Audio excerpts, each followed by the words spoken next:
नमस्कार दोस्तों, स्वागत है आपका नॉलेज नेट पर। पिछले कुछ दिनों में अमेरिका के राष्ट्रपति डोनाल्ड ट्रंप ने टैरिफों को लेकर जो सख्त रुख अपनाया, वह सिर्फ एक बयान नहीं था, वह एक चेतावनी थी। और यह चेतावनी सिर्फ विरोधियों के लिए नहीं, अमेरिका के अपने दोस्तों के लिए भी थी। विदेशी देशों को खुले तौर पर चेतावनी देना, राष्ट्रपति की ताकत को सामने लाना और यह कहना कि टैरिफ तेज, सीधे और असरदार हैं, यह सब मिलकर साफ इशारा करता है कि अमेरिका की आर्थिक और व्यापारिक सोच फिर से एकतरफा दिशा में लौट रही है। लेकिन अंतर्राष्ट्रीय राजनीति में असली सवाल यह नहीं होता कि वॉशिंगटन क्या कह रहा है।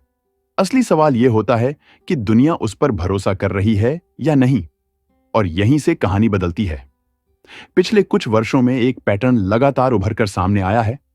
अमेरिका की नीतियों में अनिश्चितता, आखिरी पल पर बदले गए फैसले और सहयोगियों को दिए गए मिले जुले संकेतों ने अब उसके सबसे करीबी यूरोपीय साझेदारों को भी सोचने पर मजबूर कर दिया है। जो देश दशकों तक अमेरिका के साथ कंधे से कंधा मिलाकर खड़े रहे, वही आज चुपचाप दूरी बना रहे हैं। सवाल अब यह नहीं है कि अमेरिका क्या करेगा, सवाल यह है कि अमेरिका के दोस्त अब उसके बिना क्या करने की तैयारी कर रहे हैं। और इसी संदर्भ में कनाडा और यूरोप के बीच बढ़ती नजदीकी को हल्के में लेना एक बड़ी गलती होगी, क्योंकि यह सिर्फ एक नई साझेदारी नहीं, बल्कि उस भरोसे का संकेत है जो धीरे धीरे अमेरिका से खिसकता जा रहा है।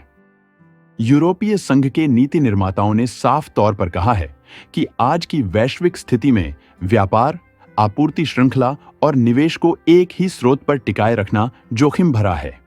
इसलिए यूरोप अब भरोसेमंद और स्थिर साझेदारों के साथ गहरे और लंबे समय के रिश्ते बनाने पर ध्यान दे रहा है। यहीं से ऊर्जा का मुद्दा केंद्र में आता है। रूस यूक्रेन युद्ध के बाद यूरोप ने यह स्वीकार किया कि ऊर्जा सुरक्षा सिर्फ आर्थिक सवाल नहीं, बल्कि रणनीतिक स्थिरता का मुद्दा है। इसी वजह से रूसी गैस पर निर्भरता कम करने की प्रक्रिया शुरू हुई। इस पूरी तस्वीर में स्पेन की भूमिका अहम बनती है, क्योंकि वह यूरोप के एलएनजी नेटवर्क का एक बड़ा प्रवेश द्वार है। संकेत स्पष्ट हैं कि आने वाले वर्षों में कनाडा जैसे देशों से एलएनजी, स्वच्छ ऊर्जा, ग्रीन हाइड्रोजन और नवीकरणीय स्रोतों पर आधारित सहयोग को और आगे बढ़ाया जा सकता है। यह सिर्फ सप्लाई का सवाल नहीं है, यह भरोसे का सवाल है। ऊर्जा के बाद दूसरा बड़ा मोर्चा सुरक्षा और स्थिरता से जुड़ा सहयोग है, लेकिन यहां भाषा और उद्देश्य दोनों बदल चुके हैं। बात टकराव की नहीं, बल्कि क्षमता निर्माण, इंडस्ट्रियल सहयोग और दीर्घकालिक सुरक्षा ढांचे की है। यूरोप के कई देश शीत युद्ध के बाद पहली बार अपने रक्षा और सुरक्षा ढांचे में बड़े स्तर पर निवेश बढ़ा रहे हैं। कनाडा भी नाटो फ्रेमवर्क के भीतर अपनी लॉजिस्टिक क्षमता, तकनीकी ढांचे और औद्योगिक साझेदारी को मजबूत कर रहा है। यह संकेत है कि कनाडा को अब सिर्फ एक बाहरी सहयोगी के रूप में नहीं, बल्कि यूरोप की दीर्घकालिक स्थिरता योजना के हिस्से के रूप में देखा जा रहा है। इसी दौरान वैश्विक व्यापार व्यवस्था को लेकर भी बड़ी बहस चल रही है। जब दुनिया की सबसे बड़ी अर्थव्यवस्था पारंपरिक मुक्त व्यापार ढांचे से पीछे हटने के संकेत देती है, तब बाकी देशों के सामने सवाल खड़ा होता है कि आगे का रास्ता क्या होगा। यूरोप और एशिया प्रशांत देशों के बीच आपसी सहयोग की बात अब तेजी से आगे बढ़ रही है, और इसकी वजह है मौजूदा दबाव और अनिश्चित हालात। यह चर्चा अब सिर्फ बैठकों या एक्सपर्ट्स की बात नहीं रही, बल्कि सरकारों के असली फैसलों का हिस्सा बन चुकी है। यूरोपीय संघ और सीपीटीपीपी के बीच होने वाला संभावित सहयोग अब केवल एक विचार या भविष्य की योजना नहीं माना जा रहा, बल्कि एक ऐसा रास्ता समझा जा रहा है जो जमीन पर लागू हो सकता है और दुनिया के व्यापार का संतुलन बदल सकता है। सीपीटीपीपी यानी comprehensive and progressive agreement for trans Pacific partnership एक बड़ा अंतर्राष्ट्रीय व्यापार समझौता है, जिसमें कई एशिया प्रशांत देश शामिल हैं, और इसका मकसद आपस में व्यापार को आसान बनाना और टैरिफ जैसी बाधाओं को कम करना है। इस पूरे ढांचे में कनाडा की भूमिका असाधारण रूप से अहम हो जाती है, क्योंकि वह अकेला ऐसा देश है जो इन दोनों आर्थिक दुनियाओं के भीतर पूरी तरह मौजूद है। कनाडा के पास यूरोप के सभी 27 देशों के साथ व्यापक व्यापारिक समझौते हैं, और साथ ही वह एशिया प्रशांत के सबसे उन्नत व्यापार समूह का भी एक केंद्रीय सदस्य है। यही वजह है कि कनाडा को सिर्फ एक भागीदार नहीं, बल्कि एक ब्रिज, एक कनेक्टर और एक स्थिर कड़ी के रूप में देखा जा रहा है, जो दो अलग अलग आर्थिक ब्लॉकों को जोड़ सकता है।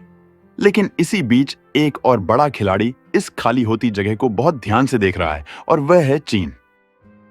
पिछले कुछ वर्षों में चीन ने यूरोप के साथ अपने आर्थिक रिश्तों को तेजी से आगे बढ़ाया है, खासकर उन क्षेत्रों में जहां अमेरिका पहले निर्णायक भूमिका निभाता था। स्पेन, जर्मनी, फ्रांस, इटली और पूर्वी यूरोप के कई देशों में चीनी निवेश इंफ्रास्ट्रक्चर, हरित ऊर्जा, इलेक्ट्रिक मोबिलिटी, पोर्ट डेवलपमेंट और इंडस्ट्रियल मैन्युफैक्चरिंग जैसे सेक्टरों में बढ़ा है। स्पेन के साथ चीन के व्यापार और निवेश संबंध सिर्फ आंकड़ों तक सीमित नहीं है, बल्कि लॉन्ग टर्म इंडस्ट्रियल सहयोग, सप्लाई चेन पार्टनरशिप और टेक्नोलॉजी आधारित प्रोजेक्ट्स तक फैल चुके हैं। यही ट्रेंड दूसरे यूरोपीय देशों में भी दिख रहा है, जहां चीनी कंपनियां उत्पादन, लॉजिस्टिक्स और ऊर्जा ट्रांजिशन से जुड़े क्षेत्रों में सक्रिय भूमिका निभा रही हैं। यह कोई अचानक लिया गया फैसला नहीं है, बल्कि एक सोची समझी रणनीति है। जब अमेरिका टैरिफ, शर्तों और अनिश्चित संकेतों के जरिए रिश्तों को जटिल बना रहा है, तब चीन अपेक्षाकृत स्थिर, लंबी अवधि वाले आर्थिक प्रस्तावों के साथ सामने आ रहा है। यूरोपीय देशों के लिए यह कोई विचारधारात्मक सवाल नहीं, बल्कि व्यावहारिक जरूरत का मामला है। उन्हें निवेश चाहिए, उन्हें सप्लाई चेन की स्थिरता चाहिए और उन्हें ऐसे साझेदार चाहिए जो हर चुनाव चक्र के साथ अपनी नीति न बदलें।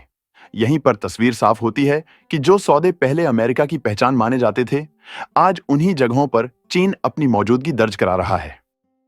इसका मतलब यह नहीं कि यूरोप ने अमेरिका को पूरी तरह छोड़ दिया है, बल्कि इसका मतलब यह है कि यूरोप अब किसी एक शक्ति पर निर्भर रहने को तैयार नहीं है। दुनिया एक मल्टीपोलर दिशा में बढ़ रही है, जहां अमेरिका अब अकेला निर्णायक केंद्र नहीं रहा और चीन सिर्फ एक विकल्प नहीं, बल्कि एक सक्रिय प्रतिस्पर्धी बन चुका है। इस बदलती व्यवस्था में कनाडा, यूरोप और एशिया प्रशांत के बीच बनने वाले नए कनेक्शन सिर्फ व्यापार नहीं, बल्कि शक्ति संतुलन को भी दोबारा परिभाषित कर रहे हैं।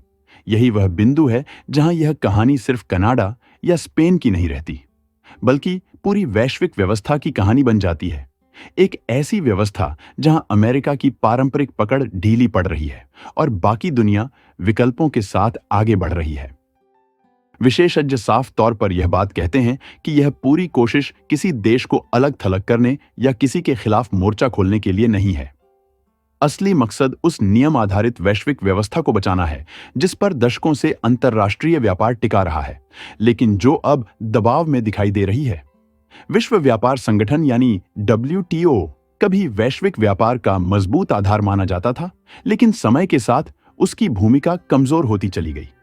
WTO यानी विश्व व्यापार संगठन एक अंतर्राष्ट्रीय संस्था है जिसे 1995 में बनाया गया था। इसका मुख्य काम दुनिया के देशों के बीच होने वाले व्यापार के लिए नियम तय करना और यह सुनिश्चित करना है कि कोई देश मनमानी न करे। समस्या सिर्फ यह नहीं है कि संस्था धीमी हो गई है, बल्कि यह भी है कि उसके नियम आज की दुनिया के हिसाब से पीछे छूट चुके हैं। आज का व्यापार सिर्फ सामान की खरीद बिक्री तक सीमित नहीं है, बल्कि डिजिटल सेवाओं, ऑनलाइन प्लेटफॉर्म, टेक्नोलॉजी, डेटा और बेहद जटिल सप्लाई चेन से जुड़ा हुआ है। और WTO के पुराने ढांचे इन बदलावों के साथ कदम नहीं मिला पाए। इसी वजह से कई विवाद समय पर हल नहीं हो पाते और देशों का भरोसा इस सिस्टम से कमजोर पड़ने लगा है। ऐसे हालात में वे देश जो खुले बाजार, साफ नियमों और स्थिर नीतियों में विश्वास रखते हैं, नए और वैकल्पिक ढांचे बनाने पर काम कर रहे हैं ताकि व्यापार अचानक झटकों और राजनीतिक फैसलों से प्रभावित न हो। ये नए ढांचे किसी एक ताकत को चुनौती देने के लिए नहीं, बल्कि वैश्विक अर्थव्यवस्था को संतुलित रखने के लिए बनाए जा रहे हैं। दिलचस्प और अहम बात यह है कि इन व्यवस्थाओं के दरवाजे पूरी तरह बंद नहीं किए जा रहे हैं। अगर भविष्य में अमेरिका दोबारा नियम आधारित व्यवस्था में नेतृत्व की भूमिका निभाना चाहे, तो उसके लिए भी इसमें शामिल होने की गुंजाइश रखी जा सकती है। फिलहाल तस्वीर यह है कि कनाडा शांत लेकिन निर्णायक तरीके से अपनी वैश्विक स्थिति को फिर से परिभाषित कर रहा है। अमेरिका के साथ रिश्तों में आई अनिश्चितता ने इस बदलाव को जन्म नहीं दिया, लेकिन उसे तेज जरूर किया है। यूरोप, खासकर स्पेन के साथ ऊर्जा, निवेश, इंडस्ट्रियल सहयोग और सुरक्षा ढांचे पर बढ़ता तालमेल इस नई दिशा का साफ संकेत है। यह सिर्फ 2 या 3 देशों की कहानी नहीं है, यह उस दुनिया की कहानी है जो अनिश्चितता से थक चुकी है और अब स्थिरता, भरोसे और साझा हितों पर आधारित साझेदारियां बनाना चाहती है।